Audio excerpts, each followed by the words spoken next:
Di sini gue akan ngajarin kalian gimana caranya kita bisa nge-research kripto. Jadi kan kripto ada banyak jenisnya. Di sini gue akan kasih gimana caranya gue pribadi research yang store of value. Jadi kita akan case study, belajar, framework analisa, cara mindset gue berpikir dalam gue dive deep ke dalam cryptocurrency. Pertama kita harus bisa analisa projectnya. Ada fungsinya nggak? Solve problem apa di dunia? Apa aja problem yang Bitcoin solve? 1, itu bisa jadi store of value.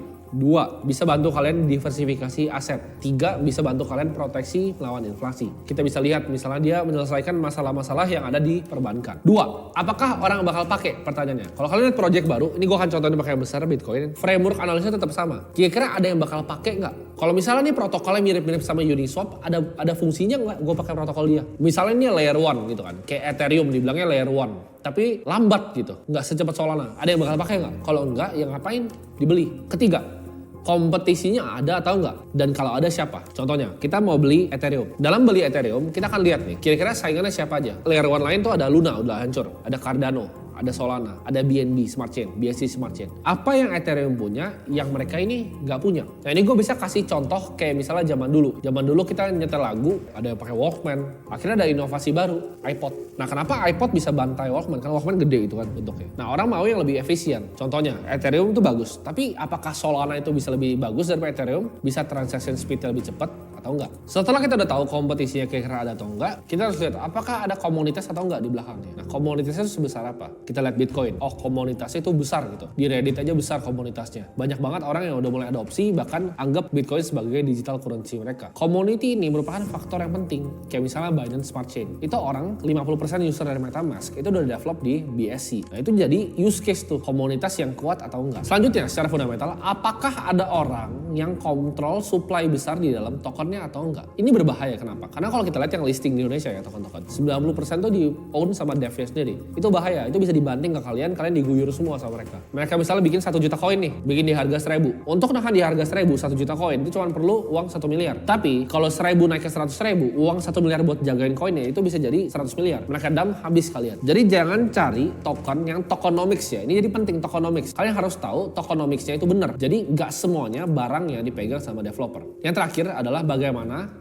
efek dari adopsi terhadap koinnya. Kalau network efeknya bertumbuh, apa dampaknya terhadap koinnya? Nah ini adalah framework fundamental analysis yang kalian bisa pakai dalam research kripto. Kalian mau dari awal, gua analisa Solana waktu itu, gua analisa BNB. Frameworknya selalu sama, jadi gua ulang lagi. Analisa projectnya, ya, ada gunanya atau enggak? Apakah orang bakal pakai? Kompetisinya ada atau enggak? Apakah ada komunitas yang kuat di belakangnya? Ada yang kontrol enggak supply koinnya? Tokenomicsnya gimana? Dan yang terakhir adopsinya, efeknya apakah harga tokennya? Ya, jadi itu fundamental frameworknya yang kalian bisa catat. Kita akan bahas yang namanya siklus halving ya. Yang ini diprediksi akan terjadi pada April 2024. Apa itu sebenarnya halving? Ya, Bitcoin kan kita tahu cuma ada 21 juta dan 19 juta itu sebenarnya udah ditambang. Nah, halving ini terjadi ketika reward untuk menambang Bitcoin itu dipotong setengah. Makanya namanya halving, half atau setengah. Dan ini terjadi siklusnya setiap 4 tahun sekali. Hal ini dilakukan di algoritma Bitcoin untuk melawan inflasi dan diciptakan Satoshi untuk maintain scarcity dari aset value Bitcoin itu sendiri. Nah, di sini kita lihat halving itu udah ada 2012, 2016, 2020 dan 2024 ya. Ini gua akan hitung ya, ini model gua return per halvingnya. 2012 ya, Bitcoin itu tinggi banget. 123.500% untungnya. Begitu 2016 itu turun ke 5.267. 2020 turun ke 1.356. Kenapa? Ya pasti aset semakin besar ya pasti diminishing returnnya. Nggak mungkin dia eksponensial terus ke atas. Nah 2024 pertanyaan nggak ada yang tahu. Tapi gimana caranya gue kalkulasi? Gue cuma lihat kira-kira dari halving 2016 ke 2020 itu hampir turun 3 kali ke bawah. Jadi gue estimasi konservatif itu 3 kali ke bawah yaitu 452%.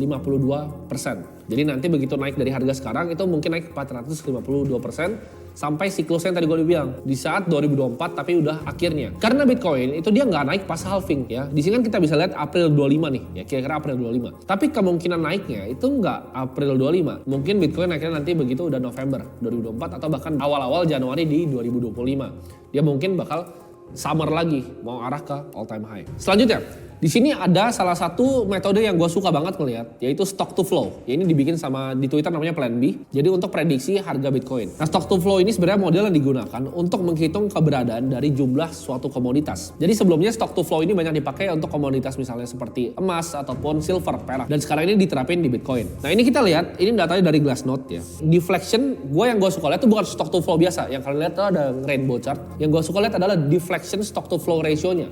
Di sini gue lihat ya, deflection stock to flow-nya mencapai historis tertinggi di 0,15 dari harga prediksi Bitcoin yang mengindikasi apa? Mengindikasi bear market dan penilaian under value. Karena di sini ketakutan pasar selama 365 hari terakhir. Kita bisa lihat di sini, ini juga datanya dari Glassnode. Jadi selama setahun terakhir 213 billion of loss dari Bitcoin udah di-realize. Sedangkan bull run 2021, profit yang udah di-take profit, udah di-realize sama para trader itu 455 billion US dollar. Nah di situ ada namanya relative capital loss ya 47% dari gain bull market. Gue bisa lihat ini. Jadi gue lihat relative capital loss-nya dari siklus sebelumnya. Ini mirip sama tahun waktu pas 2018.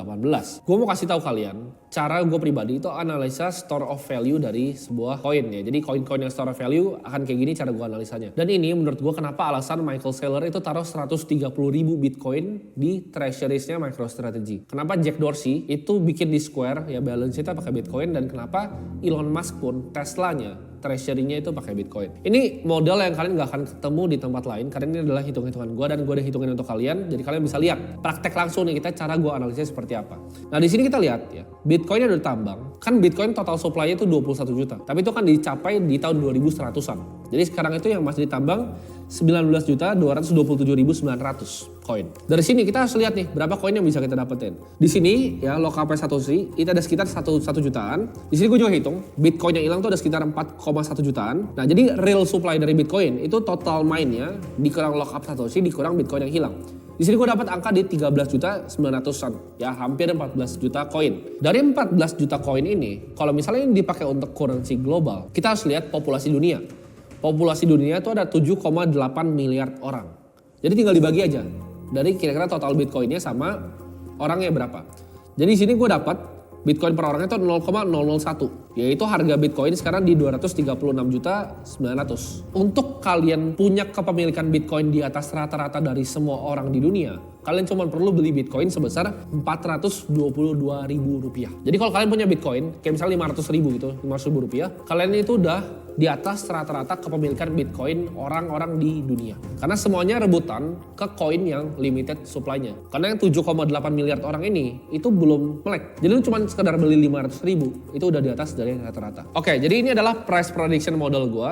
Cara gue analisa, gue forecasting. Kan kalau gue mau beli aset, gue harus cari fair value-nya berapa. Jadi kalau Bitcoin itu gue cari fair value dengan cara seperti ini. Jadi gue tarik forecast analis ya, 50-60 analis. Kita lihat kayak Cathie Wood-nya ARK Invest, mereka kasih target kan. Bitcoin, bakal segini nih, Bitcoin bakal segini. Itu gue jadiin data agregat, baru gue tarik semuanya. Banyak yang bilang bahwa Bitcoin tahun 2030 itu bisa $1 juta.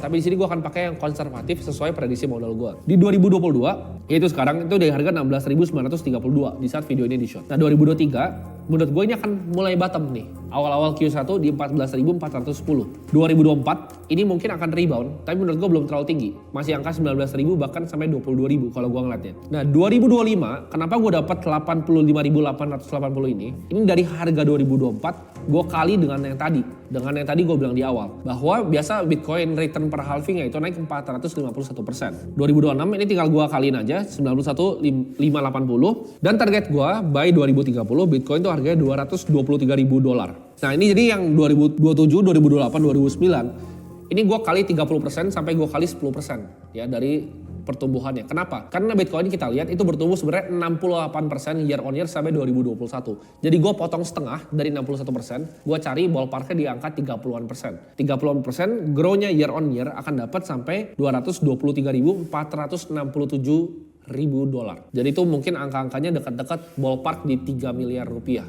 Jadi koin itu sekarang 230 juta rupiah. Menurut gua 2030 itu akan jadi 3 miliar rupiah. Nextnya, di sini kan kalian udah tahu, oke, Bitcoin harga 2030 akan sekian. Karena kita kan investor yang jangka panjang. Kita lihat ini sebagai analisa store of value, fundamentalnya seperti apa. Nah, di sini gua akan hitungin gimana caranya kalian bisa pensiun dengan Bitcoin di tahun 2030. Nah, di sini untuk modelnya gue bikin ada 3 sebenarnya. Ada bear case, ada base case sama bull case. Jadi yang base case yang tadi 223.000. Bearnya itu gue minus 40%. Jadi itu margin of safety gue. Jadi margin of safety-nya gue sisain 40% yaitu 134.000.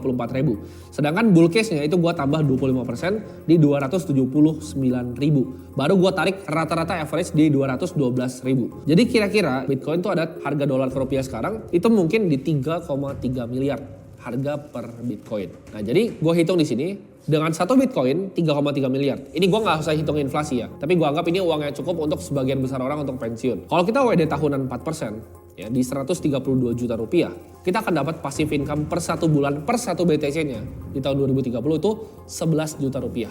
Jadi artinya apa? Itu kan satu BTC. Kalau kalian beli satu Bitcoin sekarang, kalian bisa pensiun tahun 2030. Satu doang. Jadi lu beli sekarang keluarin uang 230 juta, sekarang lu bisa pensiun nanti tanpa ngurangin capital 3,3 miliar lu.